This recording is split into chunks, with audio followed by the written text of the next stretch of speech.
Olá, então dando continuidade à nossa terceira aula da semana, nós vamos lá para as atividades.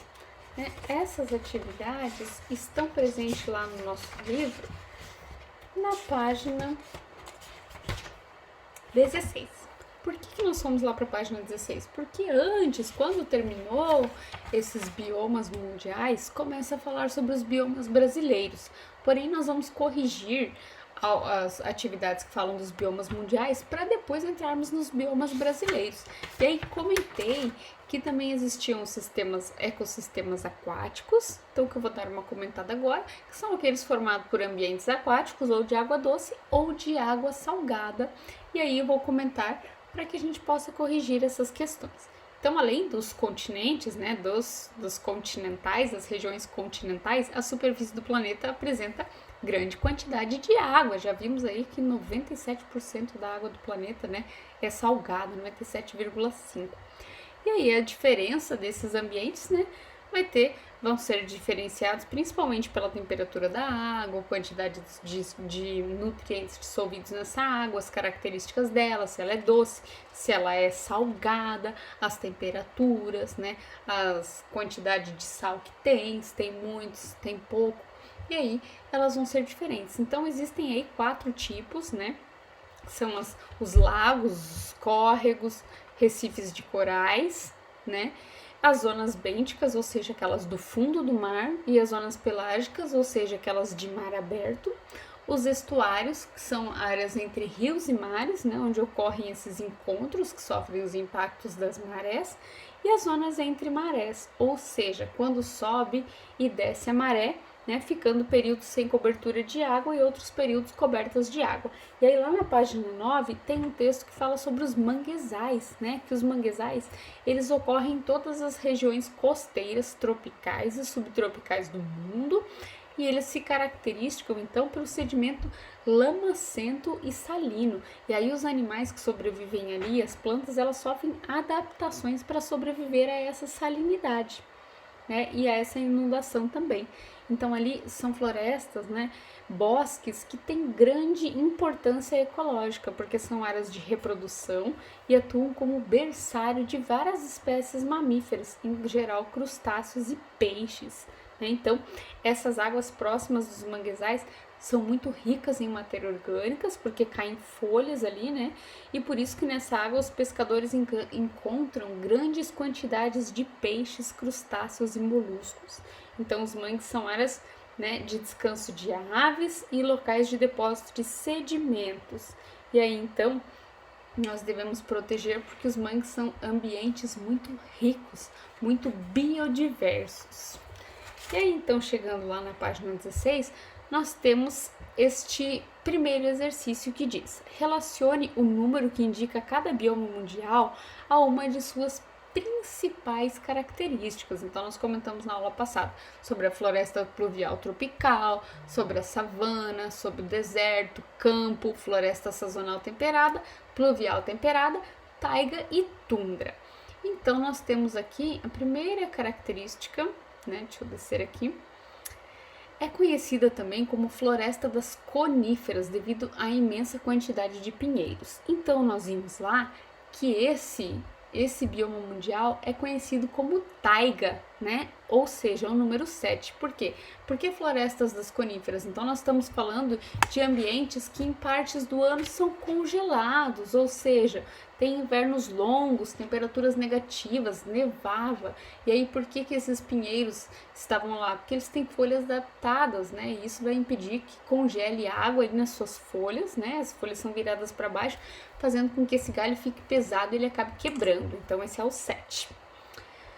Na segunda ali, nesse bioma praticamente não ocorrem chuvas e as temperaturas são altas durante o dia. Nós estamos falando do deserto. Lembra das características do deserto? Poderia chegar a 50 graus durante o dia e 0 de noite?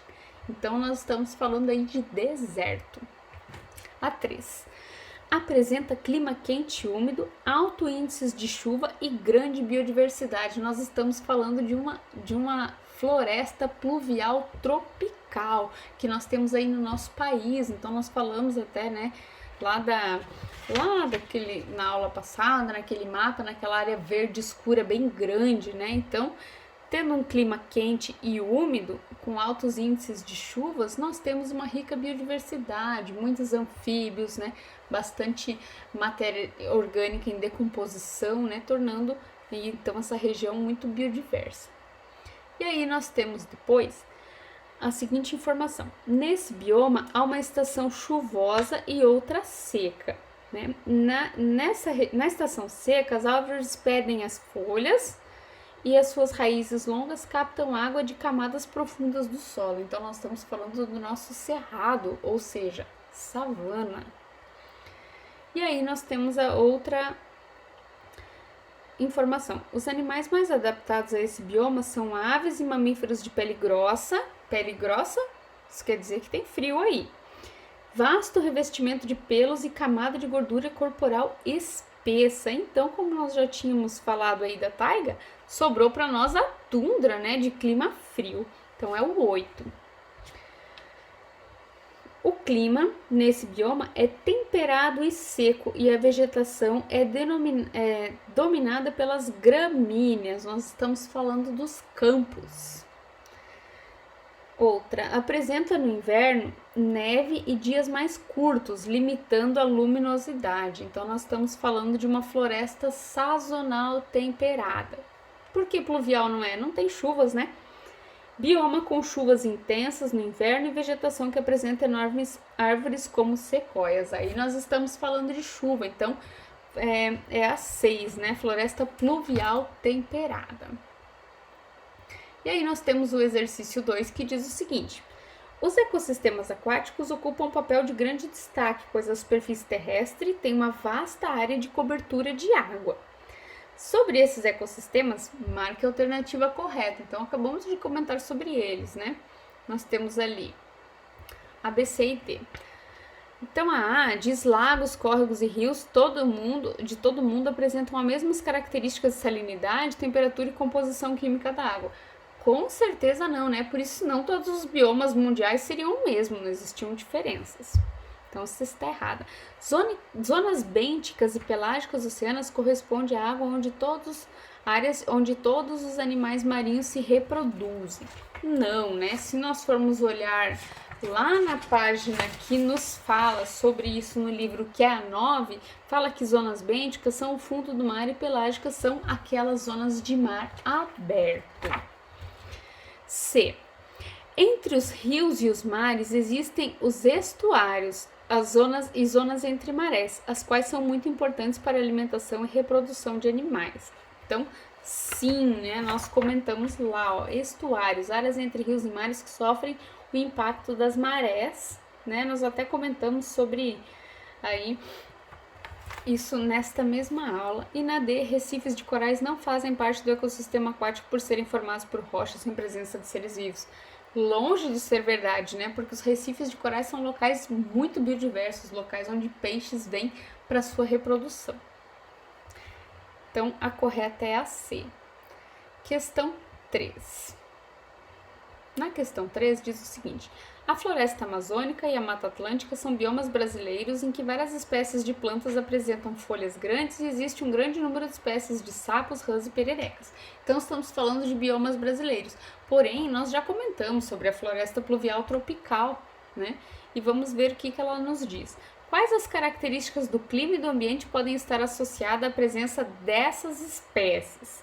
Então, nós já vimos que clima quente e úmido fazem com que essas espécies, né, de plantas com folhas grandes, devido à grande luminosidade, né, e também que os sapos, rãs e pererecas, devido à grande umidade que eles precisam para sua respiração e também para sua reprodução. Então, o clima quente e úmido, né, com grande incidência de chuvas, favorece o desenvolvimento de plantas com folhas grandes, pois não precisam reter água, né, uma vez que o solo está constantemente úmido. Por que não precisam reter água? Nós vimos lá que nos desertos as plantas não são adaptadas às folhas delas como forma de espinho para que elas não façam a transpiração.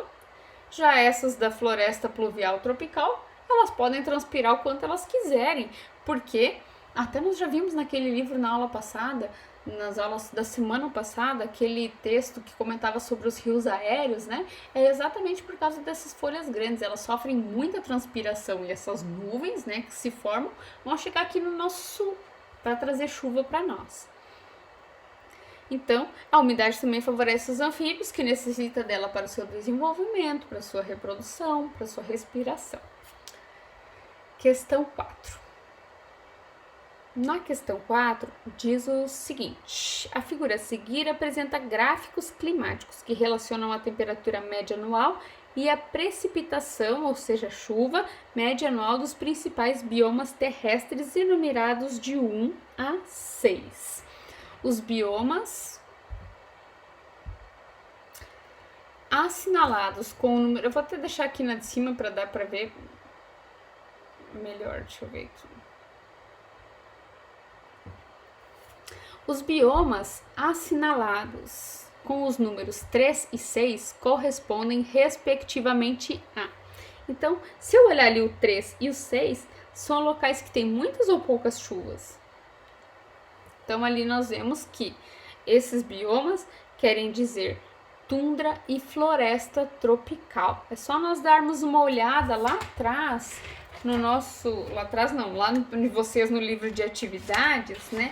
Lá no livro de atividades, na página 2 e 3, que é esse aqui, ó, tem um resuminho de todos esses biomas mundiais. E nesse resuminho vocês conseguem ver exatamente isso, mostrando essa quantidade de chuva e a temperatura, né? Então, ali é a questão A, tundra e floresta tropical. E na 5, com o intuito de proteger a fauna e a flora ameaçada de extinção nos biomas brasileiros, foram criados diversos parques, estações ecológicas e unidades de conservação em todo o Brasil. Para realizar uma pesquisa sobre o assunto, dividam as salas em equipes, o que não vai ser o nosso caso, né? De modo que cada equipe fique com um bioma brasileiro. Então, na verdade, nós vamos comentar sobre esses biomas brasileiros na próxima aula. E aí, então, eu vou falar sobre esses biomas, esses parques, tudo isso. Espero que vocês tenham um bom fim de semana. Fique tudo bem com vocês, que vocês estejam se cuidando. Até breve!